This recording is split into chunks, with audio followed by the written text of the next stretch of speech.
Маракуйя қазақша атауы құмарлық жемісі. Құмарлық жеміс Бразилияның тропикалық ормандарынан шыққан. Қазіргі уақытта көптеген пайдалы қасиеттер бар экзотикалық жемістер экваторлық белдеудің әртүрлі елдеріндегі плантацияларда сәтті өсіріледі.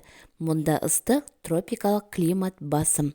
Құмарлық жемісі Таиландта, Вьетнамда, Австралияда, Оңтүстік Африкада, Оңтүстік Америкада, Үндістанда және Гавай аралдарында өсіріледі. Жемістер ұзын бұтақтары мен тән тісті шеттері бар, үлкен жапырақтары бар көп жылдық жүзім бұтасында өседі екен. Гүлдену кезеңінде ағаштарда 5 сепалдан тұратын жарқын, қанық түсті үлкен, әдемі гүлдер пайда болады. Тропикалық өсімдік қарқынды дамып келеді. Ол бір жылда 20 метрге дейін өседі. Ағаш елдің климатына байланысты жыл бойы немесе белгілі бір мезгілде жеміс бере алады. Мысалы, Үндістанда егін жыл бойы жиналады, ал Таиландта пассивиттердің ең жоғарғы маусымы желтоқсан-сәуір айлары екен. Маракуйя жемісінің сыртқы келбеті пассиферлік жеміс қара өрікті еске түсіреді. Жемісі үлкен, диаметрі 40-тан 80 мм-ге дейін. Түріне байланысты түсі ашық сары, қанық күлгін, қызыл, қызғылт болуы мүмкін. Дөңгелек сәл ұзартылған пішіні бар. Қабық тығыз, серпімді, мыжылған беті бар. Тегіс тері піспеген жемістерге тән. Терінің астында көптеген ұсақ тұқымдары бар сары қызғылт, сары түсті шырынды жел тәрізді целлюлоза жатыр. Үлкен сүйектері жоқ. Пассив жемісінің дәмі қандай? Құмарлықтың шырынды және тәтті целлюлозасы ерекше дәмге ие. Кейбіреулер оны теңіз шырғағына мен киви дәмімен салыстырса, басқалары шабдалы мен құлпынай ноталарын піскен жемістердің жарқын дәмінен табады екен. Құмарлық жемісі құнды құрамы бар керемет сау жеміс. Оның құрамында диеталық талшықтар, ақуыздар, майлар, көмірсулар және су бар. Композиция В, С, Е, К дәрумендерінің, биотиннің, фолий қышқылының, әртүрлі макро және микроэлементтердің тұтас кешенін қамтиды. Экзотикалық жемістердің құрамында мырыш, йод, марганец, кальций, калий, күкірт, фосфор, мыс, натрий, хлор, магний және темір бар. Құмарлық жемісін тәуелсіз десерт ретінде жеуге болады. Қолданар алдында жемістің қабығы шеңберге кесіледі. Содан кейін сау шырынның ағып кетуіне жол бермеуге тырысып, тез және мұқият екі жартыға бөлінеді. Целлюлозаны тұтыну үшін шай қасықты қолдануға болады.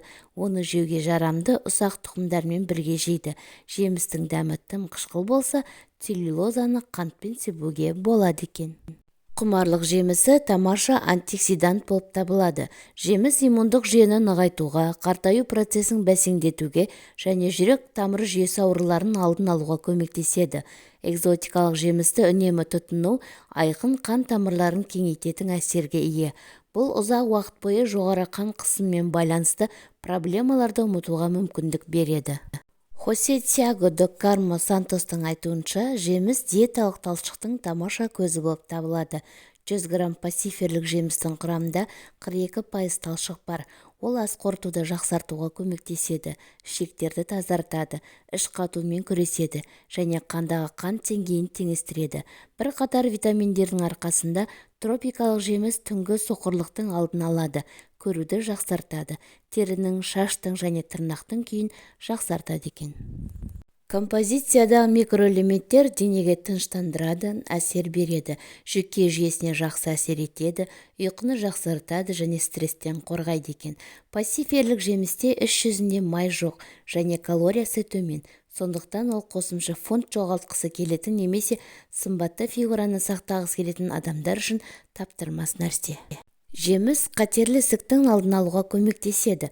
Композициядағы пайдалы заттар адам ағзасын бос радикалдардан тазартып, ақ қан жасушаларын белсендіреді екен. Пассиферлік жеміс тасымалдауды ұнатпайды, сондықтан оны бұл өсімдік өсірілетін елдерден алыс елдердегі дүкен сөрелерінен табу оңай емес. Дегенмен шығудың жолы бар. Кептірілген жемістер. Кептірілген пассиферлік жемістердің қандай пайдасы бар? Қант немесе консерванттар қоспай табиғи түрде кептірілген өнім жаңа піскен жемістер сияқты пайдалы қасиеттерге ие. Құмарлық жемісінің бүршіктері, гүлдері, жапырақтары, сабақтары және бұтақтары емдік және косметикалық мақсаттарда қолданылады. Дегенмен өсімдіктің жемістері жиі пайдаланады екен. Жемістерді жүйелі түрде тұтыну құрысулар мен жүйке жағдайларын жеңуге, бас ауруларын азайтуға, менопауза белгілерін жеңілдетуге және никотин мен алкогольге деген құштарлықты азайтуға мүмкіндік береді екен.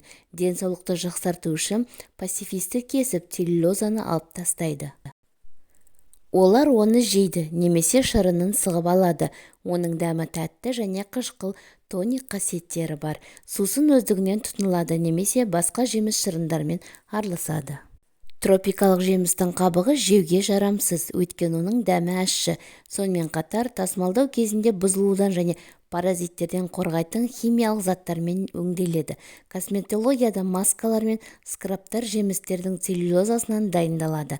Бұл өнімдер терінің күйін қалыпқа келтіреді, әжімдерді жояды, емдейді және жасартады.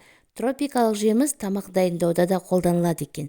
Құмарлық жемістердің целлюлозасы салаттарға, десерттерге қосылады және кондитерлік өнімдерді безендіру үшін де қолданады екен. Маракуйя жемісінің сонымен қатар пайдасымен қатар зияны да бар.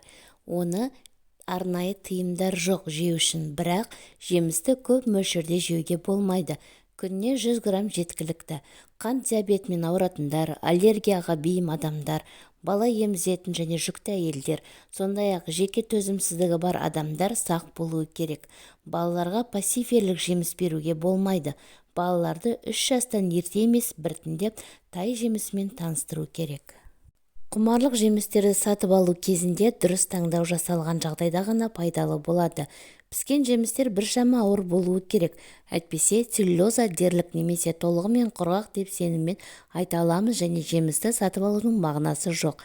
Аздап мыжылған жемістердің дәмі тәтті және хош иісті, бірақ олар берік болуы керек. Тегіс тері құмарлық жемісінің жеткіліксіз пісетінін көрсетеді, ал оның бетіндегі дақтар мен жарықтар шірік процесінің басталуын көрсетеді екен. Құмарлық жемісін тоңазытқышта бірнеше күн сақтауға болады. Жемістерді мұздатуға да болады екен. Ұзақ мерзімді сақтау үшін пасиферлік жеміс келесі рецепт бойынша дайындалады. Қабығын аршып, тәтті целлюлозаны алып тастап, қантпен араластырыңыз. Дайын пюре ыңғайлы контейнерге салынып, мұздатқышқа қойылады. Осылайша пасиферлік жемістерді 1 жыл немесе одан да көп қауіпсіз сақтауға болады екен. Құмарлық жемісі кез келген жеміс сияқты дұрыс тамақтанудың тамаша құрамдас бөлігі болып табылады. Ол еритін және ерімейтін талшықтарға бай. Естеріңізге сала кетейік, диеталық талшық денсаулық үшін қажет. Өйткені талшық тағамның қорытылуына ықпал етеді, ішек моторикасын жақсартады. Бұл организмнен токсиндерді кетіруді тездетеді екен.